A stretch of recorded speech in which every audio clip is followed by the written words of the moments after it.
Welcome. Welcome to Master the Start, a podcast for young professionals where we interview business experts on how you can master the start of your life in business.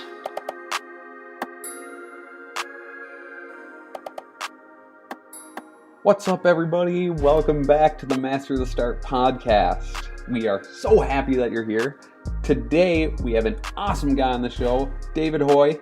He's a psychologist. Yeah, I know. You hear psychologist and you think, what does that have to do with business, or how is that impressive? What's super impressive? Because this guy's a psychologist that opened his own company, David Hoy and Associates. He has over 85 employees. A lot of these are other psychologists. But this guy's nuts because he runs a company that big, yet he still manages all the contracts, oversees all aspects of the service delivery. He's responsible for developing new business, and he does all of his own marketing. But what he's really focused on is helping talented professionals. So David has always been a strong believer in integrated approaches and working with individuals. In 2004, he completed the Coaches Training Institute's leadership program and became a certified professional coactive coach. The guy loves to learn. He went back to school in 2011 and received his PhD in education with a specialization in training and performance improvement for business organization. David wears all sorts of hats and uses all of his cross-training in his work to help people improve all aspects of their lives. He has been known to take on specialized personal and confidential coaching projects for individuals in different parts of the country. He's going to be really fun to have on the show, and I hope you love it as much as we did. Hey. Good. Welcome to the show. Thank you. Great to see you. We'll just hop right in if you're cool with that. I am very cool with that. Yeah, absolutely. All right. Yeah. Awesome. So to this point, what is the greatest moment in your professional career? I would say when I got my license to practice psychology, I passed this exam. That was a huge point in my life because that actually enabled me to work independently. So that was a huge deal. There was when I earned my PhD, that was like a huge moment in my career. Worked really hard for that. It took me 5 years, and I did that as an adult, which was very challenging because I had kids. That was a big moment. But there's one thing, though, that I would say stands out above the rest, and that is when I first started my business, I got incorporated. I'm David Hoy and Associates. I have hardly any clients. I went to this networking meeting with about 30 people, and I had 15 minutes to give a little pitch. And I took that 15 minutes, and that 15 minutes got me a referral stream of clients for 3 years. And that's really how I got on the map. So that was a big deal. So 15 minutes, 3-year pipeline of clients. Wow. That is crazy. Yes. What can you tell us what you were feeling in that moment? My heart was beating, and I only had 15 minutes, and I'm watching people around the circle, and my heart's beating, and took a couple of deep breaths, and I just put it out there, and I think people understood how passionate I was for helping people, and I think I just struck this chord. That was probably the richest 15 minutes of my life. Yeah, it was good. That's super cool. Yeah. Could you explain the moment you were the closest to giving up, maybe in your professional career, life, whatever it may have been, and how did you bounce back from that? So I had this job. I was a middle manager at this clinic. I won't name the clinic, but I was working for an individual who he had very, very unethical business ethics. And I'm sitting in this situation where I'm kind of in the middle of it because this guy's like living in Florida, and I'm the one running the clinic, and he's got a lot of really unethical things happening. And it was just eating away at me. And the thing is, I had kids. I needed to keep this job. It was a steady job. I had kids. And yet in my heart, I knew I couldn't do it. It was tough. I'm sitting at home. I'm talking to my wife, telling her what's going on and trying to figure out what to do. And I finally quit my job without a job, flat out quit. I just could not do it anymore. It was so unethical. And my wife was pregnant with our second child, Maddie.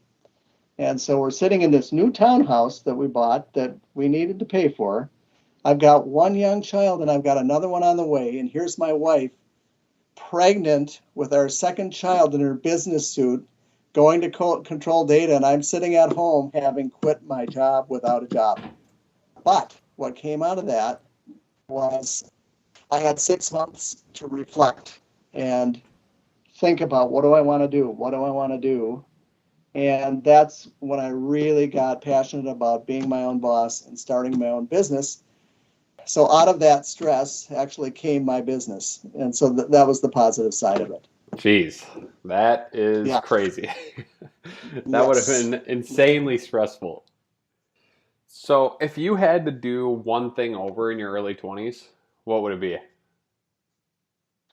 I would say be more focused.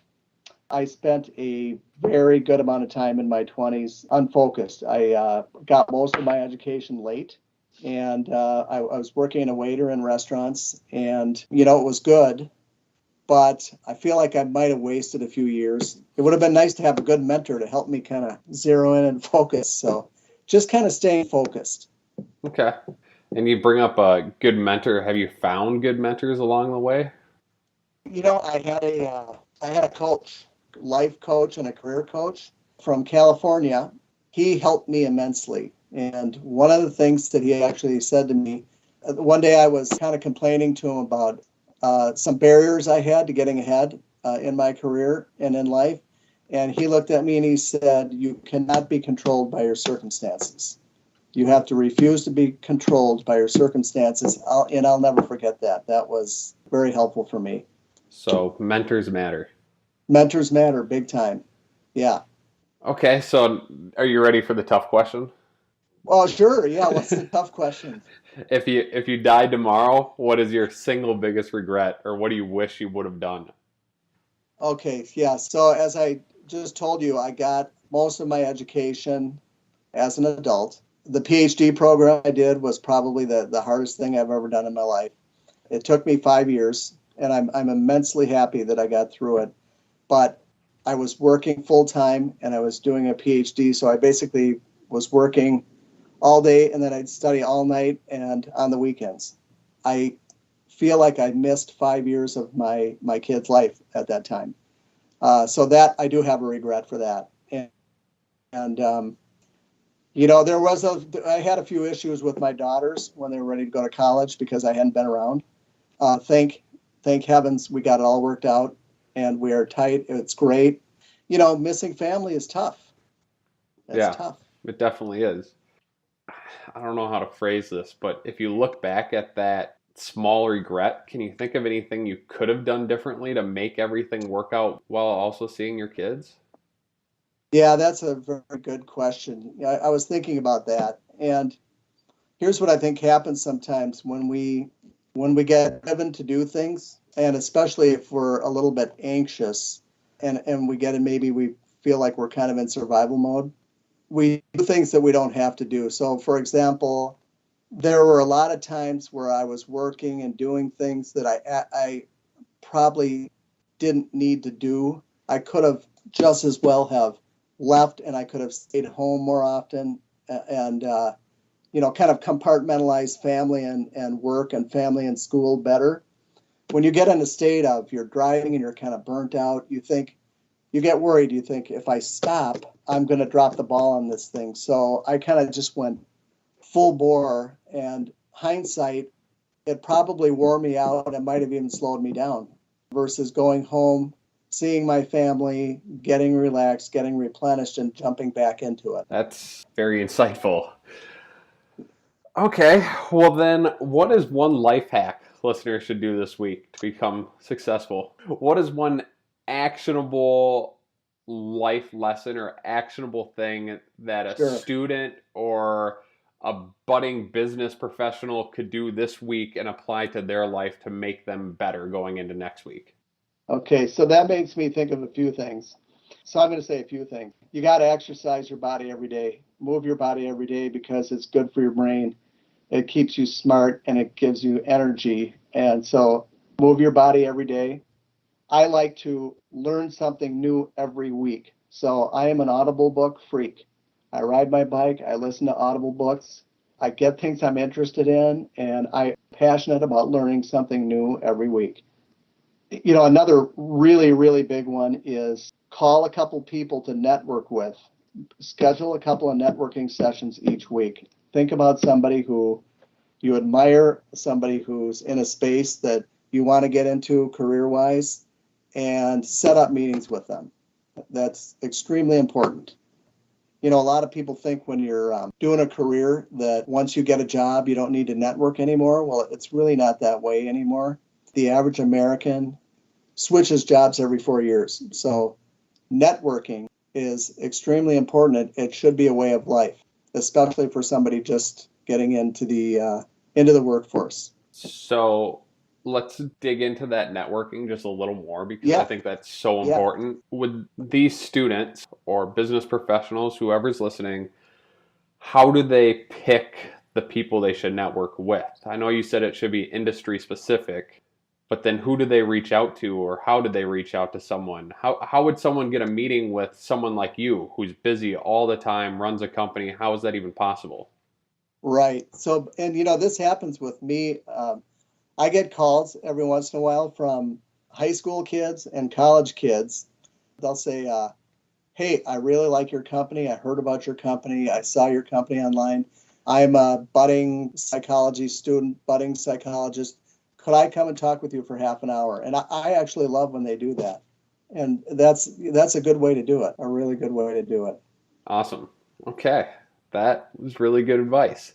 Well, then before I let you go, I'm not going to let you go quite yet. Do you have any parting thoughts or asks for the audience, any way for them to reach out to you, any books you highly recommend, anything like that?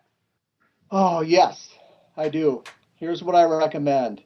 I recommend that you read books on different kinds of intelligence. I recommend you read Dan Goleman's Emotional Intelligence. I recommend you read books about social intelligence. I recommend you read books about career intelligence, physical intelligence, mental intelligence. All of these books are out there. This is the kind of information that can get you ahead in the workplace. It's really interesting if you look at people who go into, let's just say you've got 15 engineering students.